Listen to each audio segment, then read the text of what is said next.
Today I'm reacting to viral clips about modern dating and gender culture, breaking down some of the most popular claims about men, women, and relationships. Men are ultimately more submissive than women, naturally. And I think you see this even in pets. Girl cats on girl dogs are fucking impossible to train. Whereas boys are more likely to fall in line. And you look at the army and you look at ICE and you... This is one of those statements that sounds deep until you think about it for 5 seconds. Following orders in a structured system is not the same thing as being submissive. Men don't join the army because they love being controlled. They do it because there's hierarchy, purpose, and consequences.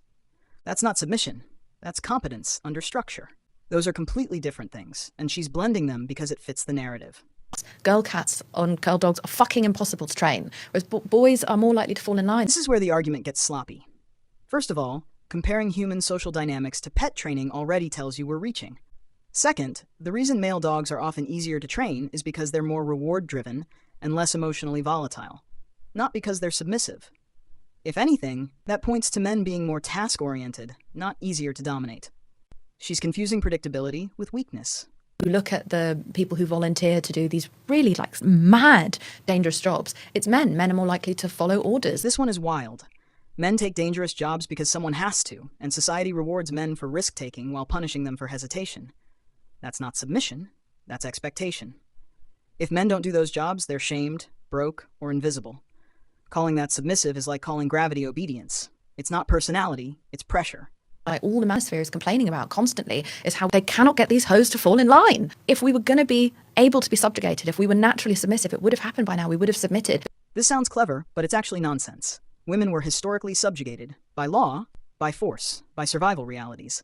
And the reason that changed wasn't because women are naturally uncontrollable. It changed because technology, abundance, and male restraint increased. The irony is, the very freedom she's pointing to exists because men stopped enforcing control, not because women magically resisted it into extinction. Even in Afghanistan, the women who are not allowed to sing, to speak, to look out of both eyes are still taking to the streets and protesting. The women in Iran, they're fighting back. The women in America, they're fighting back. We are difficult to control because we don't actually fall in line. We're not naturally submissive. What she's really saying is, women resist accountability more than men, and that's not empowerment. That's why systems struggle to function when they rely on consensus instead of rules. Men can operate inside hierarchies without personalizing everything. Women tend to experience structure as oppression if it limits emotional expression. That doesn't make women brave rebels. It makes them less compatible with rigid systems. Different traits, not moral superiority. This channel primarily debunks the delusions of modern-day women, but I had to throw this one in there. This dude is running the grift of the century. His whole getup is posting these short clips on Instagram showing how good of a boyfriend he is. Literally every video is showing how he goes above and beyond for his girlfriend, painting himself out to be Mr. Perfect. And of course, all the women are falling for it. They're in his comments like, "How do I get a man like you?" Fair play to him, I guess, as he understands how easy it is to lie and sell the dream to women who not once have thought to stop and think, could this guy be pulling a wool over my eyes? Doesn't his life seem a little too perfect? What makes it funny is that he obviously has a link in his bio pointing to several digital products that he sells like ebooks. Didn't find his How to Find a Man Like Me course, but I'm sure it's on the way. Men don't like women, they like the idea of femininity. They like how women make them feel about themselves, especially in the eyes of other men. This is classic projection dressed up as psychology. She's taking a subset of shallow men and pretending that's all men. Men like women who are pleasant to be around. That's not abstraction. That's preference. Attraction doesn't require philosophical admiration. And notice how she quietly reframes liking femininity as something fake or manipulative instead of what it actually is. Men responding to traits they biologically evolved to value. What majority of them seeking is validation from other men. That's why they like trophy wives, trophy girlfriends. This is such a reach. If men were dating for male approval, they'd date men. The reality is simpler. Men like beauty.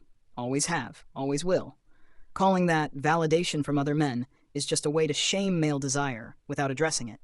And the funny part? Women care way more about social comparison than men do. That's why they constantly ask, is she prettier than me? This accusation is backwards. You can see in real life how they treat invisible women they do not find useful or attractive. That's why they want children even though they are terrible fathers. To them, it's nothing more than a pass, a proof of social status that they made it in the patriarchal system. Here's the manipulation. She's redefining not being attracted to as treating badly. No one is owed attraction. Men aren't obligated to desire every woman equally just to pass a moral test. Men treating women they don't want romantically as neutral is not cruelty. It's honesty. The entitlement here is expecting sexual or romantic interest to be evenly distributed. That's not how reality works. I know a few guys, right? They only date a very specific type of women. Mind you, these guys are very different in personality, background, life experience, yet the women they date, I'm talking about that kind of look, physique, are exactly the same. And they would complain how superficial, shallow these women are, and the next time you see him with a new woman, she's still exactly the same. Because being with a woman like that is collectively agreed by all men that you have made it in the patriarchal system. They love the idea of femininity, not women herself. And in the patriarchal narrative, femininity often means gentle, caring, understandably, preferably adoring him. Something designed to serve the male ego. This is where the narrative really flips reality. Men don't feel threatened by women having boundaries or ambitions. Men feel turned off by women who are combative, disagreeable, and exhausting. Those aren't the same thing. She's smuggling bad behavior under the banner of empowerment and then blaming men for reacting to it. Wanting peace doesn't mean men don't see women as human. It means men value harmony over chaos. You know what's worse than a man not buying you flowers? It's a man who says, I almost bought you flowers. Oh, I was going to do that thing. Ah! Or, hear me out. Maybe he almost bought the flowers, then realized she was high maintenance, argumentative, and not worth the investment. Men adjust effort based on behavior. I could smell the drama queen from a mile away, and I don't even know this chick. And the fact that she ran to TikTok to tell her followers about this tragedy tells you everything you need to know about this woman.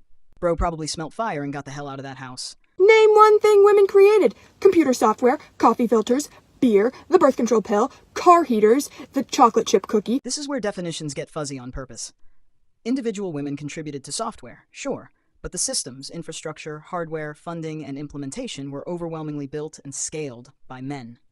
Contribution is not the same as creation at scale.